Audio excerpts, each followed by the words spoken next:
नमस्कार साथियों, Suryanagari unique law classes के यूट्यूब चैनल पर मैं डॉक्टर उर्मिला राठी आपका हार्दिक स्वागत और अभिनंदन करती हूँ। बात करें नए एक्ट की, नए अमेंडमेंट की, जो कि हमारे क्रिमिनल लॉज में हुए। उस क्रिमिनल लॉज को जब आप देखोगे ना, तो बहुत बड़े जो चेंजेस आपको दिखेंगे वो आईपीसी में दिखेंगे। बाकी सीआरपीसी की चैप्टराइजेशन भी लगभग वैसा ही दिखेगा, एविडेंस भी वैसा ही दिखेगा। तो आइए हम एविडेंस के बारे में चर्चा करते हैं। अब एविडेंस का नाम हो गया चेंज। अब इसका नाम हो गया था भारतीय साक्ष्य अधिनियम 2023। अब ये बिल है, और अगर बिल कन्वर्ट हो जाता है तो आप जाके सेक्शन 2 देखिएगा। सेक्शन 2 में लिखा है इस अधिनियम, तो ये एक्ट नहीं बनेगा, ये अधिनियम बनेगा।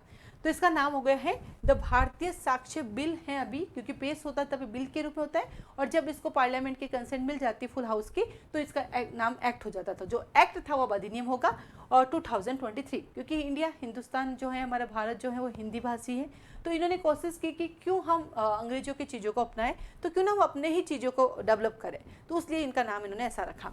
2023 है। बिल का नंबर है 123। क्या है? 2003 का 123 ऑफ 2003। फिर आता है इसके अंदर टोटल पार्ट, 4 पार्ट है। पहले इसके अंदर क्या था, 3 पार्ट थे और 11 चैप्टर्स थे। अब चैप्टर्स तो आज भी 11 ही है, पर इन्होंने पार्ट जो है वो 4 कर दिया। ठीक वैसे पार्ट 4 हो गए हमारे पास। जैसे आर्बिट्रेशन एक्ट आप जाके देखिएगा, उसमें भी पार्ट 1 प्रीलिमिनरी अलग है और फिर पार्ट 2 से अलग है, तो बिल्कुल वहाँ पर भी 4 पार्ट्स है, यहाँ पर भी इन्होंने 4 कर दिए। फिर टोटल चैप्टर 11 पहले भी थे, अभी भी है। अब इसके सेक्शंस चेंज हो गए, ये हो गए 170 हो गए। पहले हमारे पास 167 थे, अब 3 सेक्शन हमारे बढ़ गए हैं। बाकी एक शेड्यूल है, इसमें नई ऐड हो गई, जिससे फॉर्मेट्स दिए गए हैं। जब भी आप कोर्ट के सामने कुछ लेके जाते हो, कोई रिपोर्ट सर्टिफिकेट पेश करते हो, तो उसका फॉर्मेट दिया हुआ है। इसके आगे डॉट डॉट डॉट डॉट है, खाली है अभी। इसके आगे खाली होने के पीछे रीज़न ये है कि जब आ जाएगा फाइनल, तो उसके बाद उसकी डेट वेट सब कुछ यहाँ पे हम लिख देंगे, जैसे हमेशा लिखते थे। देन आता आपके पास चलते हैं पार्ट नंबर 1। अब इन्होंने क्या किया, जो पार्ट 1 है वो इनका प्रीलिमिनरी है। ठीक है, प्रारंभिक है, जैसा हमारा पहला था वैसे बिल्कुल वही है हमारा प्रारंभिक। ये जो पार्ट 1 का प्रारंभिक है वो चैप्टर 1 है, यानी पार्ट 1 के अंदर चैप्टर 1, और उसका नाम है प्रीलिमिनरी, जो है सेक्शन 1, 2 का 2। और सबसे अच्छी बात, इन्होंने एक और काम किया, और काम ये किया इन्होंने कि यहाँ पर इन्होंने क्या किया, डेफिनेशन क्लोज जो थी ना अपनी, विदाउट नंबरिंग थी, अब वो नंबरिंग हो गई। और जो अपना may presumption, shall presumption, conclusive proof था, वो अब डेफिनेशन क्लोज में आ गया। पहले वो सेक्शन 4 में था ना, वो अब डेफिनेशन क्लोज में आ गए। यानी जो चैप्टर 1 में पहले 4 सेक्शन थे, उनको 2 कर दिया, 2 को हटा दिया इन्होंने, तो अपना वो रिपील वाले भी याद नहीं करना पड़ेगा, ये भी अपना टेंशन खत्म। तो सेक्शन 1 और 2 हो गया इसका, प्रीलिमिनरी की बात करता है, तो यही पार्ट 1 है। पार्ट 1 के अंदर चैप्टर 1 प्रीलिमिनरी है। पार्ट 2 कहता है रेलेवेंसी ऑफ फैक्ट्स, पहले भी अपने पास आता था। पहले पार्ट 2 अपना बर्डन ऑफ प्रूफ था, लेकिन रेलेवेंसी फैक्ट जो कि अपना चैप्टर 2 होता था। रेलेवेंसी फैक्ट 3 to 50, यानी वो 5 से 55 है, अब 3 to 50 है। अब 3 to 50 को इन्होंने डिवाइड कर दिया है। आप देखेंगे कैसे डिवाइड किया। पहला जनरल आ गया, सेक्शन नंबर 3 आ गया हमारा, ठीक है। और देन आता है आपके पास क्लोजली कनेक्टेड फैक्ट्स, कौन कौन से, 4 से 14, ये भी याद करना इजी है, 4 से 14, ये सारे फैक्ट्स है जो कि बात करता है अपना। देन आया एडमिशन, 15 से 27 हो गया अपने पास, एडमिशन पहले भी था। फिर आया अपने पास स्पेशल सर्कमस्टेंसेस, 28 से 33 हो गया। देन आया जजमेंट व्हेन रेलेवेंट, 34 से 38 हो गया, ये पहले भी टॉपिक था हमारे पास। देन ओपिनियन हमारी 39 से 45 हो गई, पहले जो 45 से स्टार्ट होता था 45 हो गई। और देन कैरेक्टर ढीला है, आज भी है, 46 से 50। तो जो 5 to 55 था वो हमारे पास हो गया 3 to 50। चीज़ें वो की वो है, कुछ चीज़ें ऊपर नीचे हुई है करेक्शंस में, लेकिन एविडेंस में कंटेंट चेंज नहीं हुए आपके, कंसेप्ट आपका वही रहेगा, कंसेप्ट वैसे ही है। सेक्शन थोड़े ऊपर नीचे है, तो आप 2-3 बार रीडिंग करेंगे तो याद हो जाएगा आपको। देन हम आगे बढ़ते हैं, आगे चलते हैं, तो बात आता है चैप्टर नंबर 3 की, और वो कहता है facts which need not to be prove. पहले भी यही था अपने पास chapter 3, facts which need not to be prove, अभी भी यही है 51 से लेके 53 तक। अब आगे क्या आता रहेगा। सबसे अच्छे तो जो नंबर ए बी थे अपने पास, बहुत सारे सेक्शन थे, ए बी, वो सारे सारे मर्ज हो गए। देन आया ऑरल एविडेंस 54 से 59, तो पहले भी fact which need not to be prove था, देन ऑरल एविडेंस था, अभी भी सेम टू सेम है। तो जो फैक्ट्स को प्रूव नहीं करना मत करो, जिनको करना ऑरली कर लो, और जो ऑरली नहीं हो तो उनको डॉक्यूमेंट्री कर लो।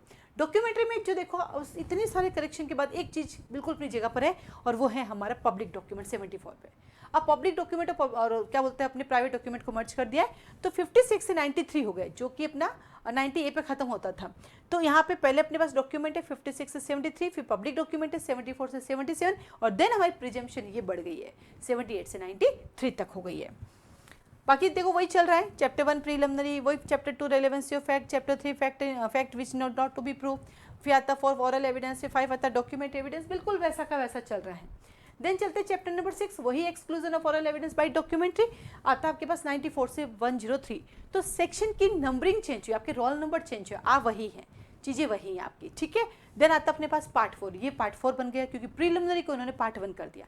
अगर प्रीलिमिनरी पार्ट 1 नहीं करते तो वही रेलेवेंसी इफेक्ट है, वही बर्डन ऑफ प्रूफ है और वही अपने पास प्रोटेक्शन और इफेक्ट ऑफ एविडेंस है, सेम टू सेम चीज़ें चल रही है। यहाँ पर आ गए protection and effect of evidence 104 से 170, यहाँ पे वही चैप्टर 7, 8, 9, 10, 11 जो पहले थे वो के वो अभी भी हैं आपके।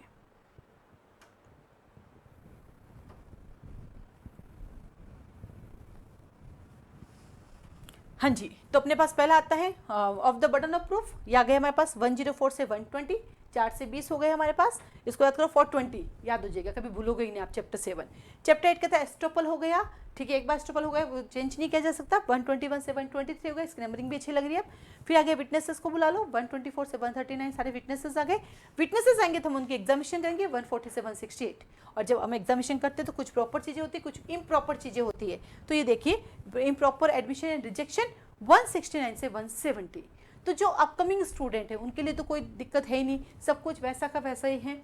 और जो पहले वाले बच्चे हैं उनके लिए भी कोई दिक्कत नहीं है, वो भी वैसा का वैसा ही है, सिर्फ अपने सेक्शन नंबर से याद है। तो इन अ फ्यूचर जब भी जुडिशरी होंगे तो स्टार्टिंग में वैसे भी सेक्शन बेस्ड क्वेश्चन नहीं दे पाएंगे ज़्यादा, क्योंकि उनको भी पता एकदम से चेंज हुए तो बच्चे इतना क्या कर पाएंगे। बाकी आप पढ़ेंगे ना बिल्कुल वैसा ही है। बस ये है कि जब आप ये पढ़ोगे तो आप ये सोचो पहले वाला था ही नहीं।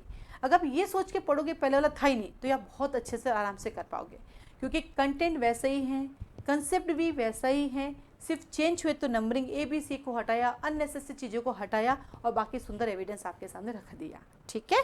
अब आता आपका अगला सवाल कि 2023 में जुडिशरी में कौन सा एक्ट अप्लाई होगा, आप बताओ। जब भी हम अमेंडमेंट पढ़ते एक लाइन लिखी हुई होती है कि इससे पहले के जो प्रोविजंस थे वो वैसे चलेंगे जैसे चल रहे थे और आने वाले इस एक्ट के अकॉर्डिंग होंगे। तब सोचो अभी तो ये बिल आया है गया है, माना कि सरकार चेंज होगी, बहुत सारी चीज़ें हमें लगता है हर हालत में होगा, हर हालत में हो भी जाएगा, वो सरकार के लेवल का काम है, अपन जुडिशरी वाले हैं। और इस अपकमिंग एग्जाम में अपना पुराना वाला ही चलेगा, तो इसको चिंता ना करें और आप अपनी पढ़ाई को कंटिन्यू करते रहिए। और कोई जानकारी चाहिए तो आप क्लासेस ज्वाइन करने के लिए मुझे बात कर सकते हैं। अपने फाउंडेशन बेस्ट चलते हैं उनको आप ज्वाइन कर सकते हैं। क्लासेस के बारे में, टेस्ट सीरीज के बारे में मुझे कॉल और मैसेज करके पता कर सकते हैं। मेरा वैसे कॉन्टैक्ट नंबर लिखा हुआ है 9950574460 पर आप कॉल मैसेज कर सकते हैं।